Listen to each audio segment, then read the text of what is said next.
The shaman was performing an exorcism. Suddenly, the door behind him opened strangely. All the villagers looked towards the door. Only the sorcerer entered. Just as he was about to subdue the demon, suddenly, he couldn't move his body. He turned his head as hard as he could. The only sound heard outside the door was a scream. The villagers went inside to check. The sorcerer had died on the roof. 5 years later, a group of young people came here. They wanted to summon a demon here. One of them, Jenny, immediately sensed that something was wrong. The woman behind the door gave her the creeps. When Jenny was led to the back of the hill, she was intrigued by the pieces of paper in the trees. Then she started to feel dizzy, and something rushed at her. She turned around and found nothing. But when she turned around, she came back devastated. She heard people insisting on summoning a demon. She tried to stop him because her grandmother had told them to leave, but they thought Jenny was a killjoy. Soon night fell. They began to prepare for the invocation. First, they installed surveillance cameras in every corner. Then they placed a brainwave detector on Roland, then 2 dolls and a needle, and finally, the entrails of a cow. They attached the dolls to the victim's body. Then they cut Roland's fingernails. Some people put them in the stomach of another doll. They then pierced the doll with a needle. Then they dipped the doll in awful water. Finally, they sprinkled a circle of coarse salt around Roland. They wanted to trap the demon, and that was it. Tom began the invocation. Suddenly,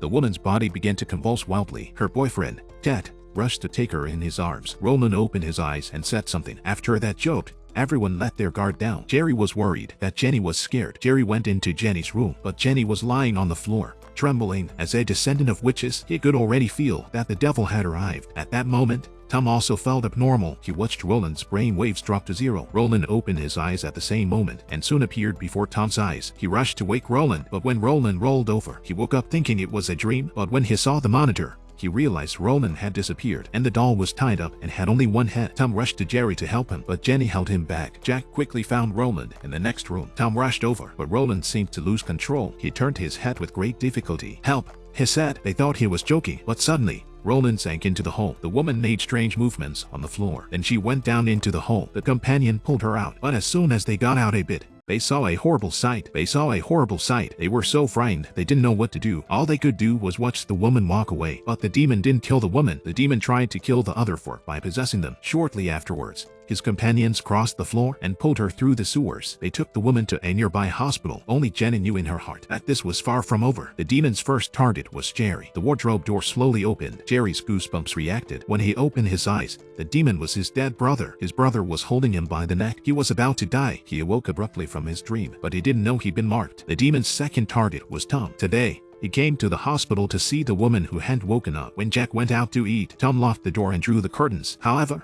as he was about to take a step towards the lady, she suddenly opened her eyes. But Tom didn't care. He kept moving. Suddenly, the woman's eyes turned white. Tom sensed that something was wrong, but it was too late. He was surrounded by a mass of hair. In a few moments, he was gone. Soon Jerry learned that the woman had woken up. The doctor said she could leave the hospital now, but everyone wondered why Tom wasn't there. That evening, Jack, the boyfriend, wanted to party. Little did he know that the woman's eyes had turned white. Jerry was about to go home when he got a call from the woman inviting him, and he sees Jack coming downstairs. He wanted to ask him what was going on, but Jack ignored him. He sped off. In the car, Jack was like a madman. He started talking to himself, and as the car picked up speed, he crashed head-on into the side of the road. Just then, Jack arrived in the woman's bedroom. The woman was walking toward him when he saw Jenny's appearance. Jack didn't dare move. Suddenly, the woman's body began to tremble. In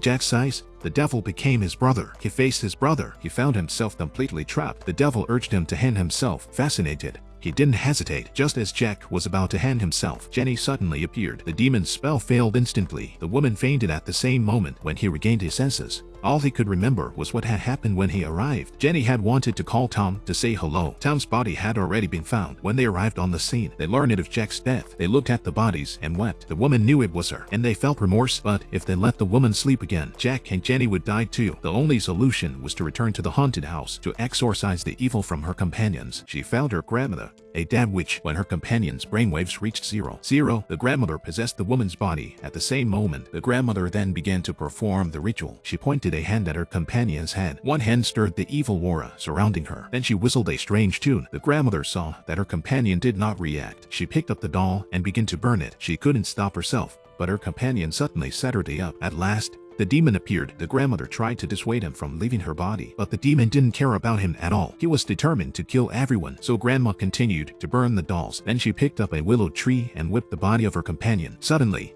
The demon levitated and hit the wall. Grandma climbed back up and continued to whip him. The demon was still manipulating his body and crashed into the wall, and he dropped the monitor. Jerry, who was behind the door, didn't know what to do. Grandma came back up and whipped him again, but the demon kept manipulating his body to avoid her. Suddenly, Grandma took over. Her companion vomited a large quantity of black liquid from his mouth. Then he collapsed to the floor. All the candles went out in the blink of an eye. The woman looked at her companion with a torch. Seeing the demon treat her companion like that, he pushed her to the ground. At that moment, the demon lured Jerry inside, posing as a woman's voice. When he opened the door, he saw his brother lying on the floor, and the woman became an evil spirit in his eyes. Jerry knocked the woman to the ground. Jerry dropped the woman and grabbed her by the neck. That's when her companion reacted. He opened his mouth and the demon came out slowly. Jerry regained his senses and tried to escape. A face suddenly appeared before his eyes. They ran for the door, but Jerry was pulled back and wrapped his hair around the door. Outside, Jenny told Jerry to burn the doll. Jerry grabbed the doll, which was next to him, and with all his might,